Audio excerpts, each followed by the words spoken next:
Well, hey everybody, this is Chris DeFirio with Keys to the Shop, and welcome to another edition of Shift Break. Today's episode is brought to you by our friends at La Marzocco, and they have been making espresso machines by hand in Florence since 1927. So 100 years almost of having the best espresso machines that you can buy for your coffee shop. They are known the world over for their beauty, innovation, their dependability. Your machine is the heart of your business, and it is the tool that renders the espresso, steams the milk, and all the things that your customers rely on you to do.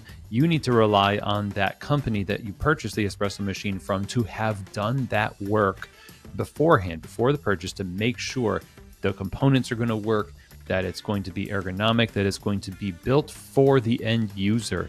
And that is what makes La Marzocco so special. So go to lamarzocco.usa.com and check out their selections of espresso machine and espresso equipment. They also have like the Swan grinder that just came out not too long ago that is just taking the world by storm. It's really awesome.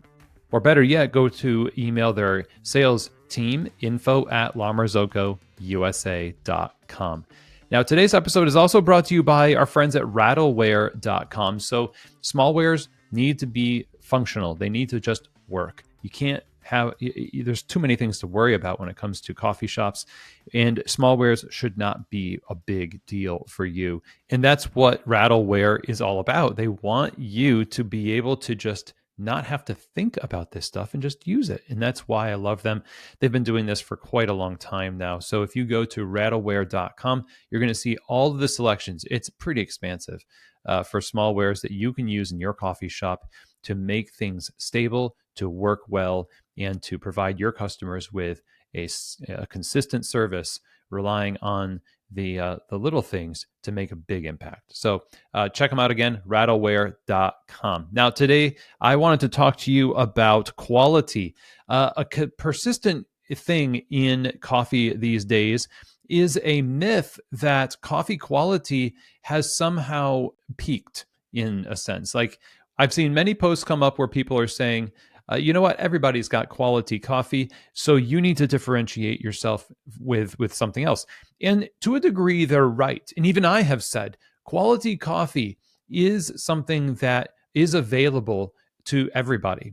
So there is a bit of truth to the idea that quality is, in fact, better than it ever was, which means that you can count on maybe one hand when you were in the early 2000s, a place where you could go for quality espresso and cappuccinos and things like that in a state in the United States. Now, you can't count on 2 hands or 10 hands the places you can go to get that. So it is proliferating.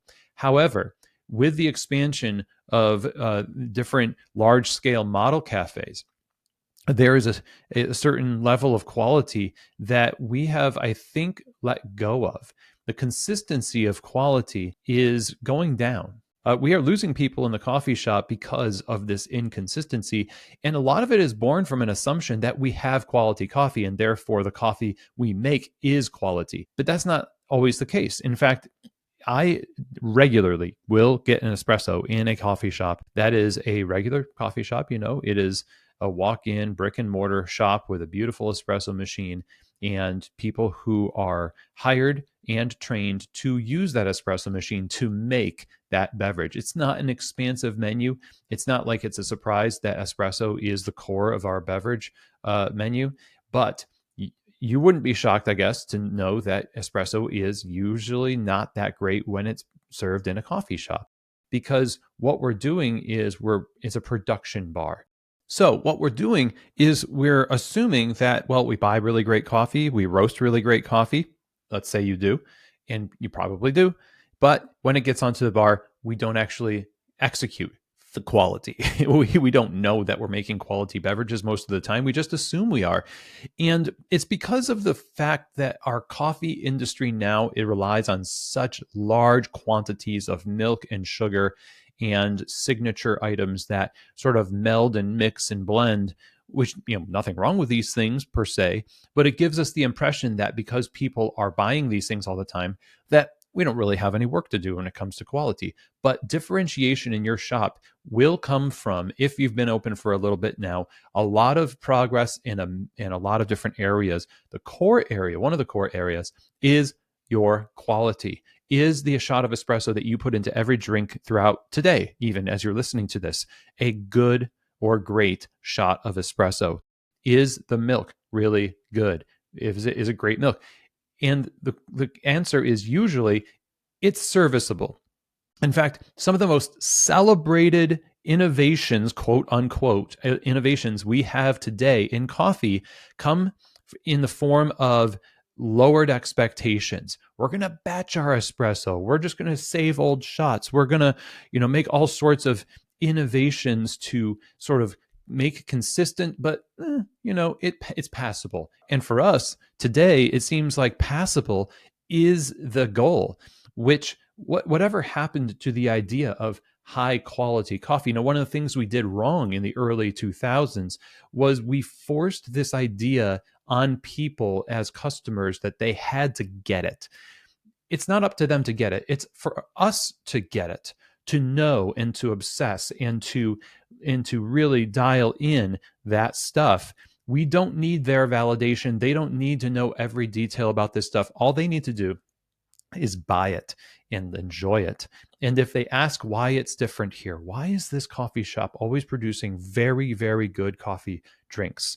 I mean, if your coffee shop does that, truly does that consistently, that is a huge differentiator. It really is, because it's not being done very often.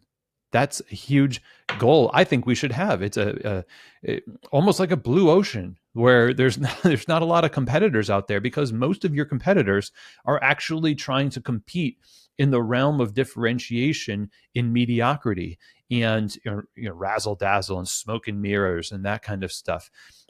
What different layers can we put on things? What different flavors can we throw into this stuff?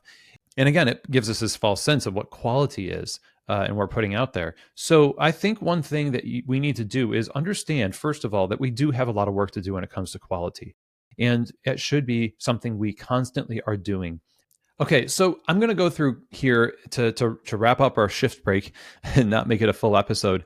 A few things that I think will help us really identify quality in the coffee shop and how to judge quality in the coffee shop when it comes to our beverages, specifically the quality of our espresso and our milk and our drinks. So we have to think about claims versus execution. Again, we claim we have quality espresso or quality coffee. We are a specialty coffee, but we fail when it comes to the execution.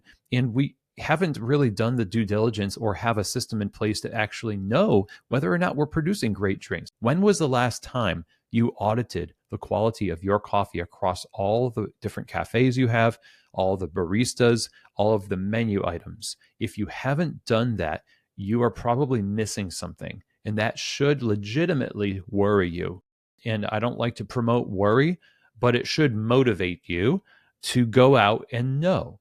And if you kind of a lot of people won't explore this because they already kind of know, but they don't want to fully know because now we're culpable. Now we're responsible. I would encourage you in this new year, become fully aware of what's happening.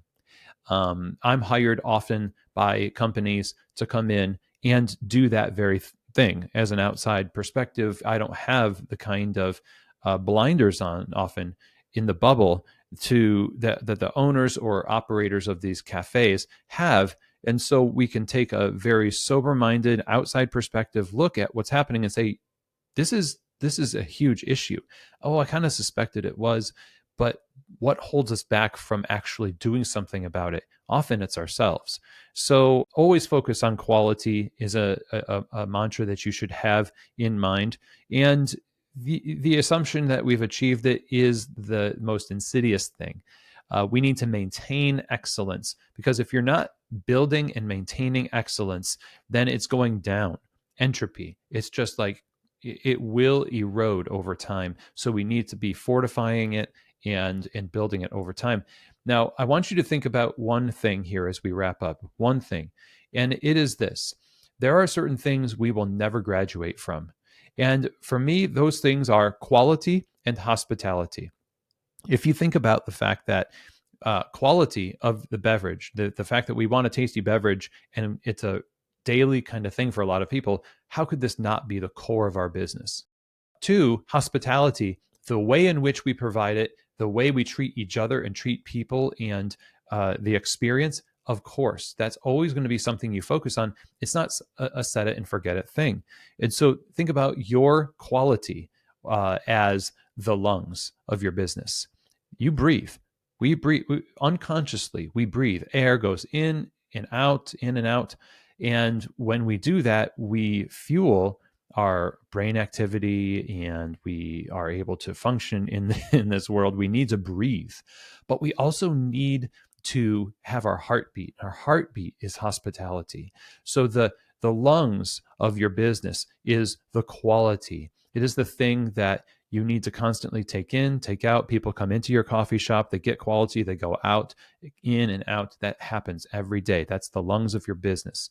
Okay, and then the hospitality. The hospitality is the heart. If you want to think about it in the sense of the feeling and the emotion of it too, it is not only pumping blood, but it's giving color and meaning. It brings color to the face. It brings life to the body, and it delivers that oxygen to the rest of the body. You need both of these things, and we never graduate from them.